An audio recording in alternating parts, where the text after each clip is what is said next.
Assalamualaikum, hai teman-teman, gimana kabarnya? Semoga selalu dalam keadaan sehat dan rezeki yang melimpah. Balik lagi di Erzam Channel. Hari ini aku bakal review film yang judulnya Nobody, rilis tahun 2021. Film yang awalnya kayak ngebosenin ini punya klimaks yang nggak bisa ditebak teman-teman. Dan nyatanya film ini jadi film yang recommended banget buat ditonton di tahun 2021 ini. Penasaran gimana ceritanya? Langsung pantengin terus video ini sampai selesai. Tapi sebelumnya kalian bisa banget dong klik tombol subscribe-nya supaya kalian nggak ketinggalan film-film keren selanjutnya. Makasih. Film ini diawali pada Senin malam, di mana ada sepasang suami istri yang sedang tidur. Tiba-tiba si suami bangun karena merasa ada yang janggal di rumahnya. Ia memeriksa kamar anaknya satu persatu, dan benar aja, ada dua orang maling yang ngebobol rumahnya. Pria parubaya itu langsung mengambil tongkat golf, tapi sayangnya udah kepergok sama salah satu maling yang menodongkan pistol. Maling itu meminta uang cash dan langsung mengambil sejumlah uang yang ada di baskom atas meja. Selain uang, ia juga mengambil paksa jam tangan pria itu. Dan tanpa sengaja, tato dari salah satu maling terlihat. Tiba-tiba aja anak laki-laki pria itu mencoba menangkap salah satu maling. Ketika pria parubaya itu akan memukul maling yang membawa pistol, ia mengurungkan niatnya dan menyuruh anak laki-lakinya melepaskan maling itu. Malam itu juga mereka lapor polisi. Ternyata dua maling tadi bisa masuk ke dalam rumah karena pintu garasi enggak tertutup sempurna, terhalang oleh kardus pizza. Pagi harinya satu keluarga itu sarapan seperti biasa. Pria parubaya ini bernama Hutch, sekaligus aktor utama, istrinya Rebecca dan kedua anaknya. Berita tentang perampokan tadi malam rupanya beredar luas. Mulai dari tetangga dan rekan kerja Hutch, semua ikut menyayangkan tindakan Hutch yang membiarkan maling itu kabur. Tapi Hutch punya alasan sendiri kenapa ia mengurungkan niatnya memukul maling itu. Hutch pun masuk ke dalam ruangan kantornya, mengunci pintu, dan menyalakan semacam radio tua. Tapi tahukah kalian bahwa itu adalah telepon yang disamarkan? Hutch terlihat ngobrol asyik dengan seseorang di seberang telepon, dan dia menceritakan alasan kenapa ia tidak memukul maling tadi malam. Hutch mengatakan, dua maling itu pria dan wanita yang merampok dengan ketakutan dan rasa putus asa. Si wanita menodongkan pistol, tapi pistol yang dibawanya itu kosong. Ternyata, Hutch lebih tahu detail tentang apa yang ia lihat. Sosoknya sebagai pria parubaya rupanya hanya kedok semata, teman-teman. Lalu siapa sebenarnya Hutch ini? Buat kalian yang masih penasaran dan belum tekan tombol subscribe, aku sarankan untuk segera klik tombol subscribe-nya supaya kalian nggak penasaran lagi.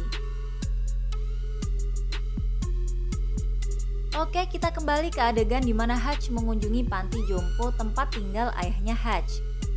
Ayahnya bertanya apakah Hutch baik-baik saja, dan Hutch menjawab singkat kalau ia baik-baik saja. Sepulangnya di rumah, anak perempuan Hutch mengatakan kalau kalung kucingnya hilang. Kemungkinan telah diambil oleh maling kemarin malam.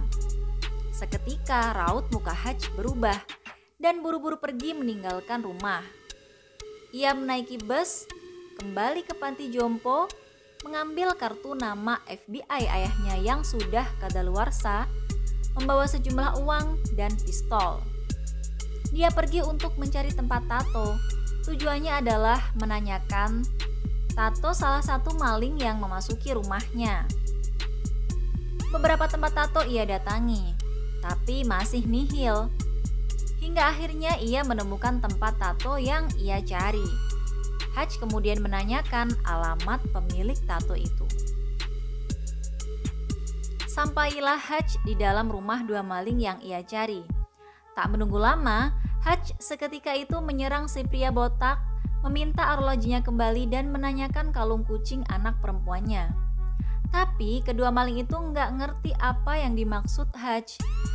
Hutch marah dan tiba-tiba terdengar jeritan bayi. Hutch berjalan ke sumber suara dan benar saja ada bayi yang sedang diberi oksigen dalam kamar. Hutch yang merasa kasihan langsung pergi dengan kesal.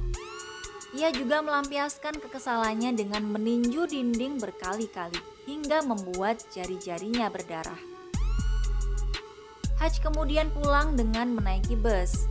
Perasaannya campur aduk dan gundah gulana. Namun tiba-tiba bus dihentikan oleh segerombolan lelaki yang tengah mabuk. Mereka memasuki bus, mengacau dan menggoda satu-satunya gadis yang ada dalam bus. Hutch yang melihat kejadian itu nambah kesal. Hutch kemudian menutup pintu bus dan melawan para lelaki itu. Adegan saling serang pun terjadi. Hutch menghajar mereka dengan brutal dan tanpa ampun.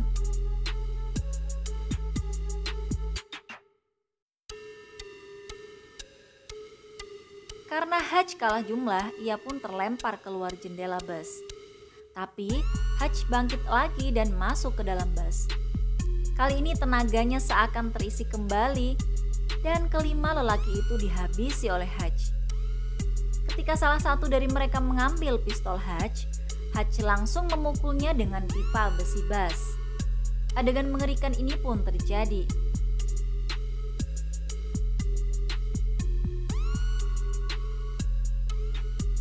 Hutch akhirnya pergi meninggalkan mereka semua. Sesampainya di rumah, rupanya istrinya gusar menunggu, menanyakan keadaan Hutch dan mengobati luka Hutch. Pada kesempatan ini, Hutch mengutarakan isi hatinya. Ia sedih dan merasa hubungan suami istri mereka tidak sedang baik-baik saja. Semacam ada gap di antara mereka.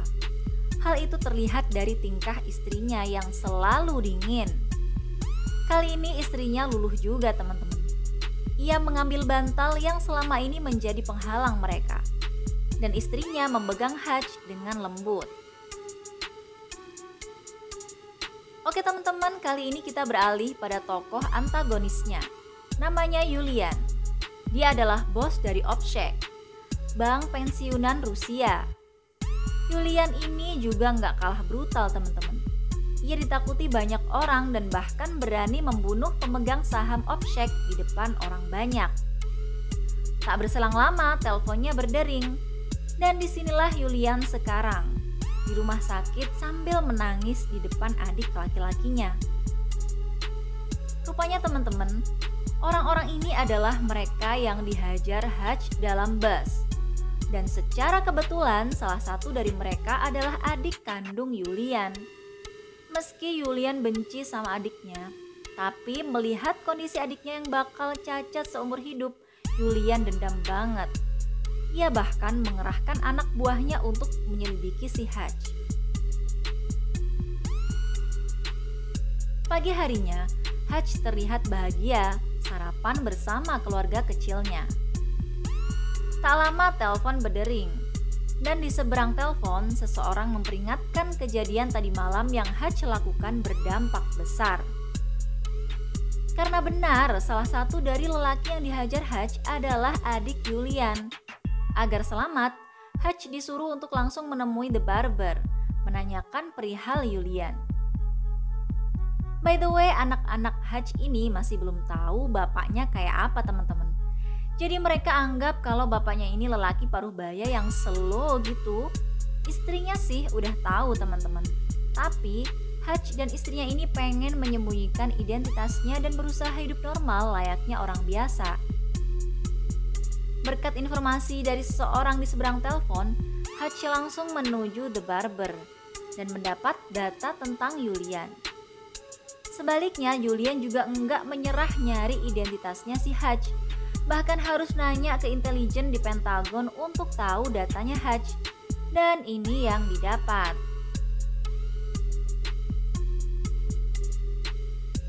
Ternyata Hutch bukan orang biasa teman-teman. Dia sangat mahir dalam hal membunuh. Korbannya juga nggak sedikit. Pokoknya ngeri-ngeri sedep lah. Sampai-sampai mbak-mbak tukang yang nyari informasi ini harus keluar dan rela nggak dibayar. Tuh kan, Hutch ini memang manusia horor teman-teman. Julian dengan cepat nelpon anak buahnya supaya nangkep Hutch hidup-hidup. Dan gak usah nunggu lama teman-teman, orang-orangnya Julian langsung berangkat nyerbu rumahnya Hutch. Hutch yang menyadari kedatangan mereka buru-buru nyuruh anak istrinya buat sembunyi ke ruang bawah tanah dan berpesan untuk tidak menghubungi polisi. Hutch menyambut kedatangan suruhan Julian dengan mematikan saklar listrik. Mereka menembak gagang pintu depan dan masuk ke dalam rumah perlahan.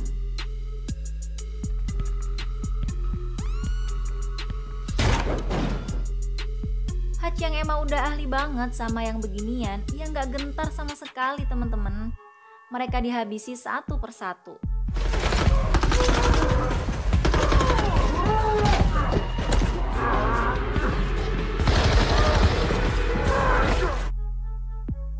Pada akhirnya Hutch kena setrum dan pingsan. Mereka langsung membawa Hutch ke dalam bagasi mobil. Di tengah perjalanan Hutch siuman. Ia mencoba melepaskan borgol dan perhatikan adegan terkeren ini teman-teman.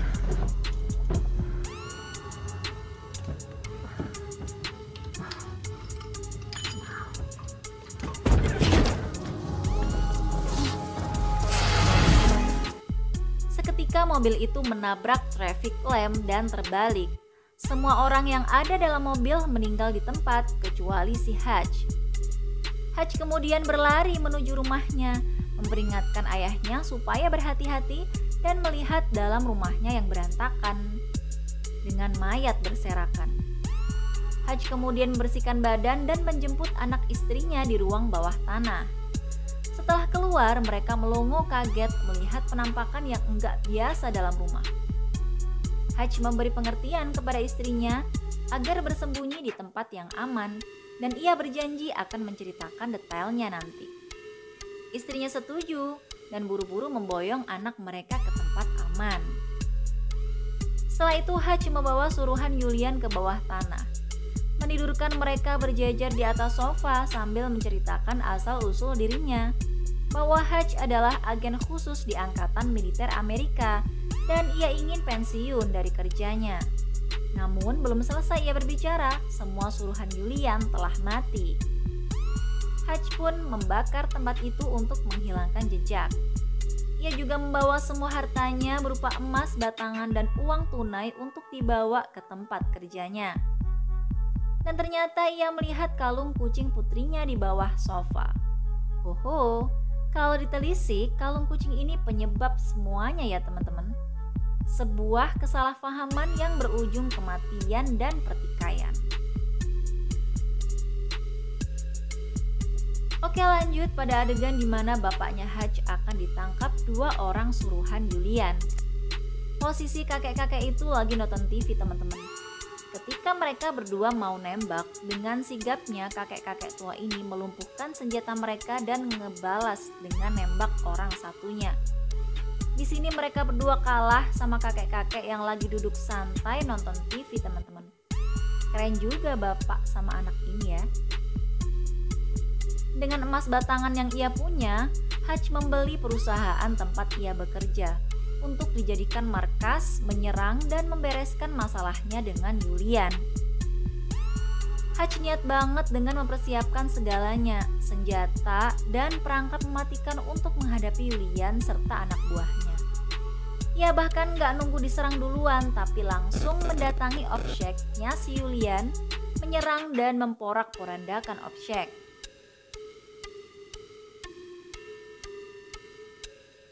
Meledakkan dan membakar semua uang yang ada di objek ketika Julian sedang bernyanyi-nyanyi riang. Setelah itu makan malam santai di depan Julian yang sedang bernyanyi. Besar juga nyalinya. Julian yang kaget melihat Hutch di depannya langsung menghampiri Hutch. Dengan santai Hutch menyelesaikan makannya dan menunjukkan bom yang sedang ia bawa. Hutch mengajak Julian berdamai, namun Julian enggan berdamai dan memilih menghabisi Hutch. Aksi kejar-mengejar pun terjadi.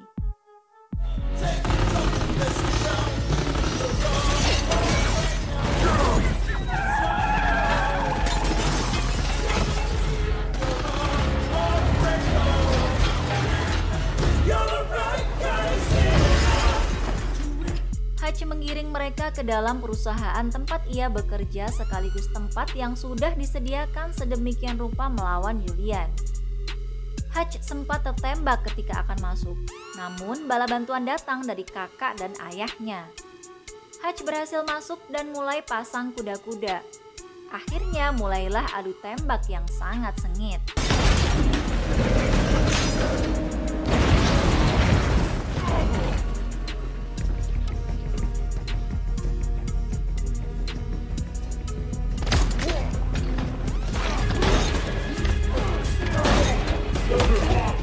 Di sini bapak dan kakaknya Hutch sangat membantu banget teman-teman. Mereka diuntungkan juga sama gedung yang udah dipasang jebakan dan senjata sedemikian rupa. Sedangkan musuhnya awam banget sama tempat itu. Bisa dibilang 98% mereka bakal menang di sini. Kombinasi yang epic ya teman-teman. Bapak dan anak sama-sama kompak. Pada detik-detik terakhir kakaknya Hutch tertembak oleh Julian. Dan kebetulan peluru senjata mereka bertiga telah habis semua. Senjata satu-satunya yang dipunya Hutch hanya bom yang ia bawa. Ide brilian pun muncul setelah ia melihat lakban dan kaca anti peluru. Dan selanjutnya inilah yang terjadi.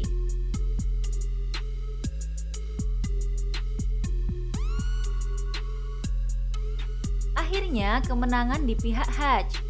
Dan ia menghubungi istrinya Rebecca untuk meminta maaf dan menata ulang kehidupannya. Hutch juga sempat diinterogasi oleh pihak kepolisian, dan ketika polisi itu bertanya, "Who are you?" dengan santai, Hutch menjawab, "Nobody." Oke, hikmah yang bisa diambil teman-teman, cross-check dulu segala sesuatu dengan benar. Jangan asal tuduh dan asal bertindak, atau kalian akan kena batunya juga.